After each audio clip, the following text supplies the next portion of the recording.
Nashville has issued a severe thunderstorm warning for northern Dixon County in Middle Tennessee, central Cheatham County in Middle Tennessee, until 9:15 p.m. Central Daylight Time.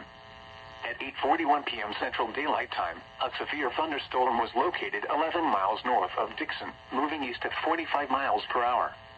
Hazard, 60 miles per hour wind gusts and penny-size hail. Source, radar indicated. Impact, expects damage to roofs, siding, and trees.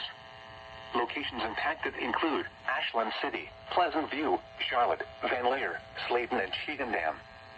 For your protection, move to an interior room on the lowest floor of a building.